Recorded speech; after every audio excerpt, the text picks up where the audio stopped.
apapun yang kita lakuin ya, itu berusaha semaksimal mungkin. Jadi jangan sampai putus asa. Selagi kita itu masih bisa bergerak, masih bisa untuk usaha yang lain, pasti ada jalan yang ada hasil yang kita ambil lagi gitu. Jadi jangan patah semangat lah.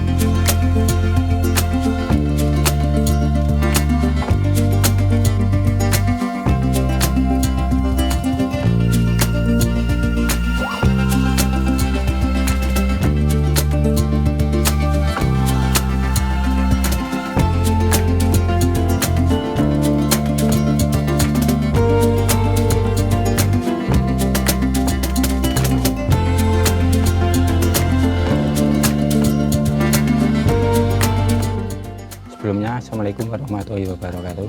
Perkenalkan, nama saya Triwidodo. Saya di Desa Karangkendal, Kelurahan Karangkendal, Kecamatan Taman Sari. Di sini saya usaha jangkrik. Ini saya namakan jangkrik Taman Sari karena di sini dekat dengan Kecamatan Taman Sari gitu. Ya.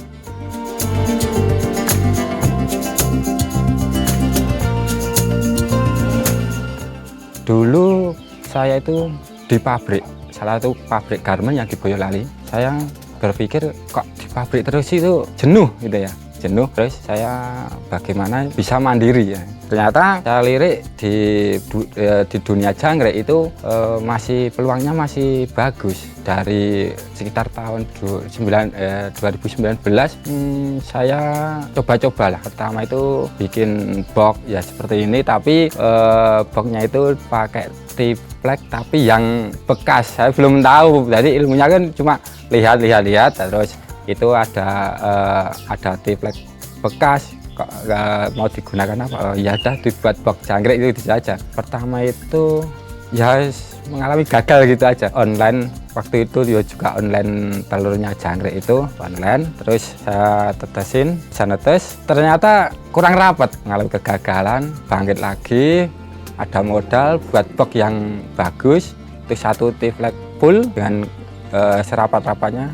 Itu waktu pertama itu 2 box itu saya kasih 1 kilo buat dibagi. Saya bagi 2 tempat. Waktu pertama itu baru 2 box itu. Waktu 2 box, terus seiring waktu permintaan pasaran makin banyak, itu terus saya mengembangkan. Gimana caranya? Saya kembangkan lagi. Ya jadilah ini tempat ini yang selebar ini dengan kapasitas ini baru 10 box. Rencana ya mau nambah lagi tapi belum ada modal gitu.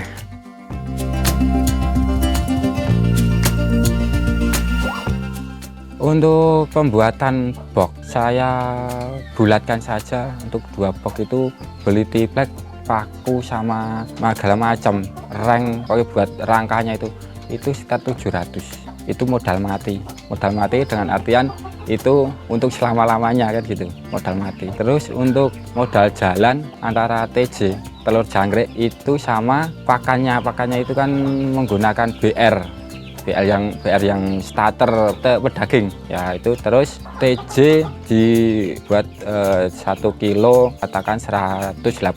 Terus buat pakan itu sekitar 400-an. Kalau dibulatkan itu 600 modal jalan untuk 2 box itu kalau saya. Tapi kalau untuk teman-teman yang lain minim itu 1 kilo TJ telur jangkrik itu dibuat 3 box sampai 4 box itu untuk teman-teman yang lain. Tapi kalau saya kan menyingkat waktu dan menyingkat kerja perawatan ya 1,5 juta itu udah untuk minim ya 2 box lah.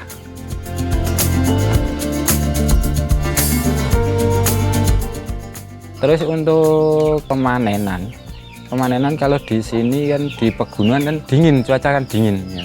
Cuaca dingin. Kalau siang ya agak panas, tapi kalau malam kan dingin, itu kan pertumbuhan lama. Jadi kalau jangkrik itu pas dingin itu nggak mau makannya nggak mau banyak, yang di situ aja. Jadi di sekitar situ nggak mau nyari-nyari yang lain. Daya panennya itu di sini sekitar 40 hari sampai 45 hari. Tapi kalau di cuaca panas itu nyampe 30 sampai 35 hari itu untuk masa panen di cuaca yang panas.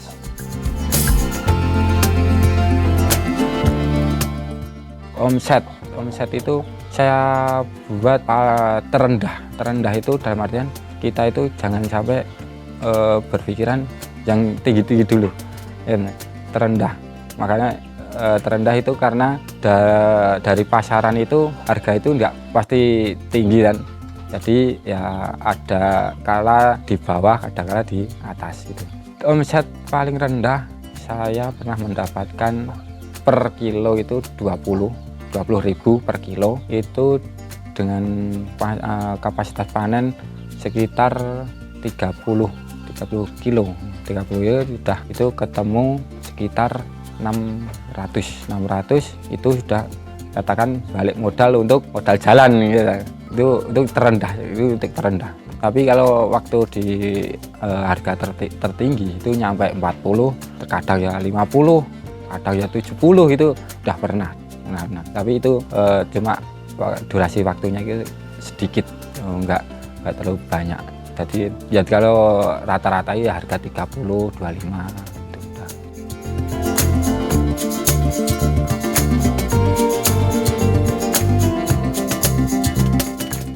Kalau di sini itu kebanyakan untuk burung murai, terus ada juga yang burung kicau yang lain yang membutuhkan nutrisi yang banyak untuk penggemukan atau untuk mereka untuk ternak-ternak burung yang lain.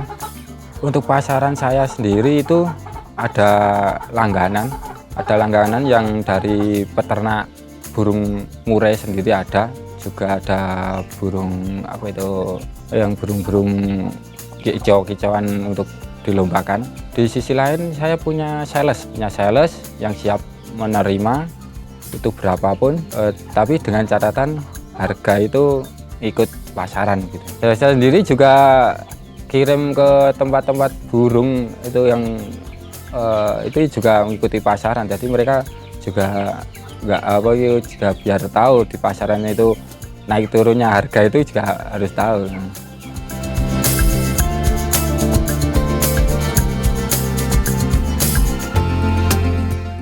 Hama itu kalau jangkrik yang pertama itu semut, yang kedua itu cicak, yang ketiga itu tikus, yang keempat kucing. Jadi kalau itu di kaki-kaki box itu kalau kita tidak teliti, makanya saya kasih ini ada tempat minum itu saya kasih oli bekas biar semut-semut tidak pada naik. Untuk cicak sendiri ini saya sampai sekarang belum bisa untuk menanggulangi cicak-cicak itu masuk ke box itu, bagaimana caranya belum bisa ngilangin, belum bisa. Kalau tikus ya sama seperti cicak, cuma tikus itu lebih lincah.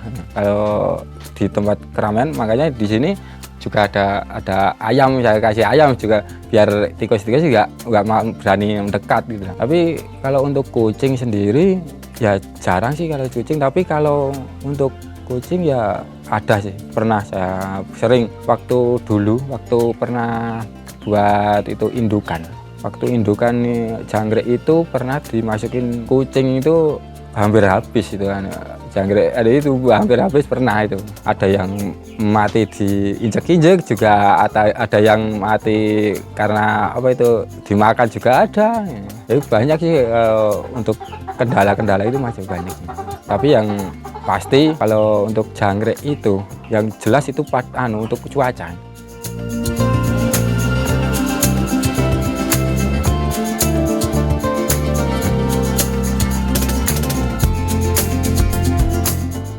Apapun yang kita lakuin ya itu berusaha semaksimal mungkin. Jadi jangan sampai putus asa. Selagi kita itu masih bisa bergerak, masih bisa untuk usaha yang lain, pasti ada jalan yang ada hasil yang kita ambil lagi gitu. Jadi jangan patah semangat lah. Apalagi di dunia perjangkritan ini ya lika-likunya naik turunnya harga, cuaca, terus harga pakan juga ikut naik, itu kan juga ngaruhi kita semangat kita untuk kerja. Jadi apapun yang kita kerjakan itu semangat dan bisa sukses. Bagaimana caranya selagi kita masih mampu.